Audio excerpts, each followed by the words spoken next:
Thank you, Dr. Pierce. I'd just like to open up with, you know, this year, the graduations that I attended probably were a little more special. Graduation is always very special, but pretty much in every single student's speech, they ended with these words: congratulations, class of 2021, we made it. And no more, those words didn't ring so true this year, because I can say to Team Duval, congratulations, we made it. It was an extraordinary year by any measures, marked by adapting to layers of mitigation strategies, constantly changing student schedules, and seemingly endless confrontations with challenges, both big and small, but all met with hopeful and really imaginative resourcefulness. There were days that I felt like MacGyver was somewhere in the building working things out for us. We dealt with COVID-19, but in addition to COVID-19, we also had a successful building referendum, and we finally ended the year with a process to consider the names of 9 schools. Any one of those issues alone would have been plenty to handle in a normal year. We somehow managed through it all in 2021 school year. Yet, despite the distractions and daily complications, our focus on teaching and learning and taking care of our students never wavered. I want to thank the school board. I want to thank all of Team Duval, from the boardroom to the classroom and everyone in between. I want to thank our students and their families. And I want to thank our community. It took all of us to make it through this past school year. It was the most challenging school year of my career. And now I look forward to next school year and getting back to some level of normalcy. Well, whatever that will be. Maybe it's more the new normal for us. But we will continue to remain focused on teaching and learning, taking care of our students, and also keeping some of the COVID-19 measures that we implemented this year in place, such as access to hand sanitizer everywhere from the front office to the custodial closet. We want to ensure that our students have access to their clinics, as we did this year. We're going to continue to beef up our health support for our students. We will eliminate desk shields. Desk shields will only be available at the elementary level for small group work. Face coverings will be optional, though highly encouraged for those who are not vaccinated. One thing that I am looking forward to is that the vast majority of our students have chosen to return back to traditional face-to-face learning. However, for those families, we still have DVIA, our virtual school that is K through 12, as an option. As superintendent, I'm excited to be entering a year when unprecedented distractions begin to fade into the background and when our focus on meeting the learning needs of our students get our full attention. I am so proud of Team Duval. We not only made it, we started in survival mode, but we quickly moved to thriving. And our students, by our graduation rate, are showing that they can also be resilient and that they could thrive even in a global pandemic. Today starts our summer school. We have over 20,000 students participating in some form of a summer program, which tells us that they also want to get back to some level of a normal summer, whether they're engaged in summer camp or our Summer Rise program, our ESY program. We have programs At a vast majority of schools, we also will be serving summer meals for families, breakfast and lunch. Any child from the ages of 3 to 18 can receive a meal at any of our participating schools. So with that, I'll be more than happy to answer any questions. Dr. Green, Alicia with Action News Jax, can you talk a little bit about vaccination requirements and future mobile clinics or clinics within the schools that may be opening up? We are going to open up 5 high schools in the next couple of weeks with the partnership of the health department. Those high schools will be open for vaccinations for students that are 12 and up. We will continue offering vaccinations once school opens. Our goal is that every secondary school will have a vaccination, whether it's a mobile vaccination or a vaccination clinic at the school. Our hope is that we're going to get as many students vaccinated that meet the criteria. What will the protocols be next year if there is a COVID-19 outbreak at a school?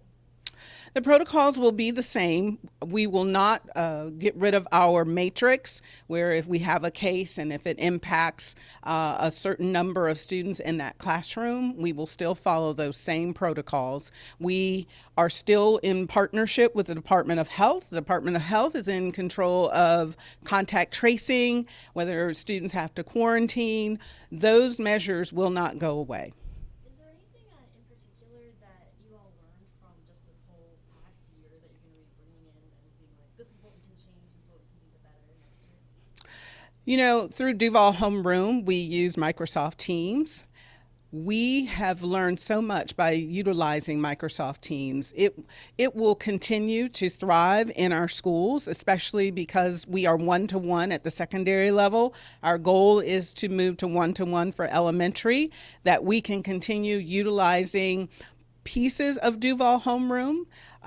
If at any point we ever needed to transition to Duval Homeroom, everything is in place. It would be a very easy transition for our educators and our schools. What will masking and social distancing policies look like during the district summer programs? The masking is voluntary for our district summer programs. We will still utilize the 3 feet that is recommended by the CDC for social distancing.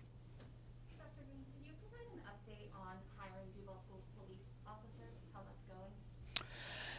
Yes, we are in the process of hiring 20 additional school safety officers for our elementary schools. We have now wrapped vans that are out in the community. We're continuing to work with JSO, giving us leads to individuals that may just have retired. I think we are going to meet our goal of 20 school safety officers by August. I want to ask, I know at the meeting with the Florida State Board of Education, did you say that for the summer program there were 2,000 that normally do the summer school and this year there's 20,000? Is that correct? Yes, our normal summer school program is about a couple of thousand students that participate, whether it is for 3rd grade, summer school, or pre-K. It's not a large number, but because we're offering a full day summer school, including art, music, enrichment activities, it doesn't matter whether a student is there for remediation or acceleration. We wanted to ensure that we gave that summer camp type feel for students. And that's new because of just COVID last year? Well, it's new because of the ESSER funding we received, and the ESSER funding is allowing us to develop a more robust summer school. And I know it's been a challenging year, obviously, for school districts nationwide, but is there a number of students that, have been held back or are taking remedial classes this summer? Yes, we have students, either their families could have requested that their student be held back for whatever reason they feel they need an additional year in the same grade. The requirement for third grade was not waived this year, but many of our students, we're giving them an opportunity to come to summer school, whether it's for credit recovery, again, remediation, so that they have an opportunity to be promoted to the next grade level or just be more prepared for the next grade level. On that note too, do you have a lot of students that transfer to the regular virtual school, the DVIA, that we saw how homeroom worked and want to take advantage of that now? Well, the numbers we have right now indicate that more students are returning back to brick and mortar than our virtual school. However, our pre-pandemic, our virtual school may have reached 1,000 students. We're still going to be serving close to 3,000 students through DVIA. So the numbers are higher when pre-pandemic. Dr. Green, what is your response to last week's decision to ban critical race theory in public schools? My response is that it doesn't impact Duval County Public Schools because we have always taught strong American history, African American history. Critical race theory has never been a part of the curriculum nor the standards, and our district has remained committed to ensuring that students have access to the standards, but we also teach our students to think critically. What about the staff this year? I know a lot of years we've been, reporting on a teacher shortage. How does that look here at Duval County? Last year with the pandemic, did a lot of teachers quit or retire? Actually, our numbers continue to remain very stagnant, if you will. So if we were experiencing a teacher shortage, we're still experiencing that same teacher shortage.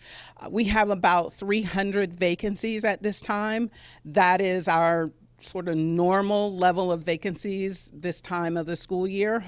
We just had a job fair, so hopefully that job fair is going to pan out, many of those vacancies being filled. What is your response to comments from Education Commissioner Richard Cochran last month that Florida's teachers must be watched constantly to prevent them from indoctrinating children? Our teachers are outstanding. We have a very strong African American history. We have a very strong American history program. Our teachers are evaluated by their administrators, and that doesn't change anything in our school district. I'm very proud that we just received recertification for an exemplary school district for teaching African American history. Our African American history focuses on the contributions of African Americans to not only the state of Florida, to Jacksonville, and to our nation. And does Duval County have any protocols or plans already in place when it comes to promoting diversity, including hiring staff here? This school board has always had a very strong equity policy. That policy remains in place, and we implement that policy to fidelity to ensure that our staff is diverse and that we are preparing our students in a society that honors all students. We believe in the power of our teachers. We believe in our standards, and by combining strong teaching with the standards, our students are able to be prepared for the next grade level, state assessment, and for life. Where does the district stand with Alyssa's law compliance for the upcoming school year? We are actually implementing Alyssa's law as we speak. We just did a survey with our teachers. We will be using an app that will either be on a personal phone or a phone that is given to them by the district. Therefore, all staff will be able to call for emergency help at the drop of their app. What's the progress or status update on renaming schools? And I know the deadline was August 3rd, so has an agency been awarded so far, and what's the status with that? We are working on our timeline to implement the changes. We're getting ready to do walkthroughs for each of the schools to determine all the locations that need changing. That process is going very smoothly, as well as working with JPAF and fundraising to ensure that the funds are not taxpayer dollars, that we are utilizing private donations or funds from our beverage contract. Come this fall, will we see all the schools with the different names, or is that still to be announced? The names have already been announced, and August 3rd, that is the deadline by which those not memorabilia, but their signs, gym floors, the goal is to have that all complete by August 3rd. And I know the Jacksonville Jaguars have agreed to pay for some of the home uniforms for middle and high schools. I remember there was talks about Nike sponsoring the away jerseys. How has those talks developed? Nike will be sponsoring the away jerseys, and the Jacksonville Jags will be sponsoring the home jerseys. Tammy Talley, our director of athletics, is working with both organizations to get that process started. And I know last month was the announcement that masks will no longer be required but recommended. What about transportation? Has there been a decision on that yet? No, transportation, we have not made a final decision whether students will be required to wear a mask while riding the bus. We're confident that that would not be the case for secondary. Our concern is simply elementary students. And will parents be allowed back into schools this upcoming school year? I know that was kind of a big thing that parents were looking forward to, especially for little ones. Yes, parent volunteers will be allowed back into our schools. Again, making sure that they follow our protocols. We welcome them back. They were sorely missed. I know we talked a little bit about the renaming of the schools, how DCPS is working to fundraise so that taxpayer money won't be impacted for the new school year. Given everything we've been talking about, trying to give a facelift and refurbish some of these old schools, are we going to see a bump in taxpayer money at all for the remainder of the year for DCPS? No, you will not see a bump in taxpayer dollars. We are required to follow state statute as it relates to whether millage. The state sets that for the school district, and we are only allowed to levy what they set for us. Can you tell us how sales tax collection is going? I know that the goal is between 6 and 7 million a month, if I'm correct. And has that been steady or kind of dipping? Well, currently it's actually starting to rise. It's looking more like $7 to $8 million a month, which is in line with the early predictions that were set by our chief financial officer, and so we feel very confident that funding is going to come in where we thought it would be. And real quick, I know last week we talked a lot about fallout from the Acosta Bridge.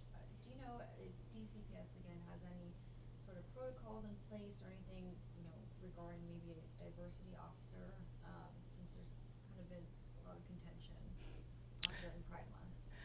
Well, Duval County Public Schools has an equity office. Our equity office is robust, and it still is functioning as it was designed to do.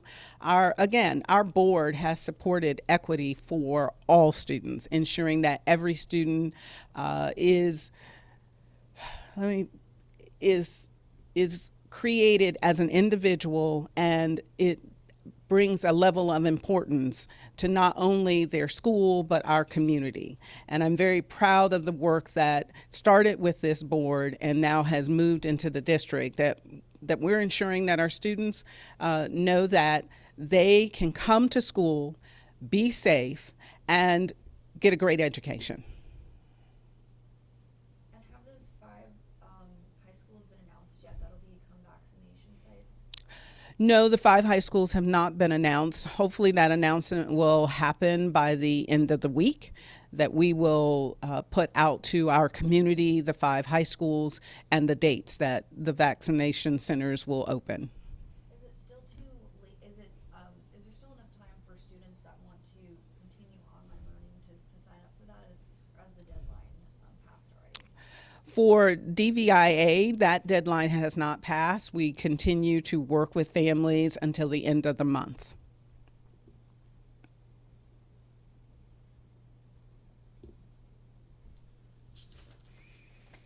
All right, I think we've answered everyone's questions. Thank you, Dr. Green, for You're taking the welcome. time. We appreciate you.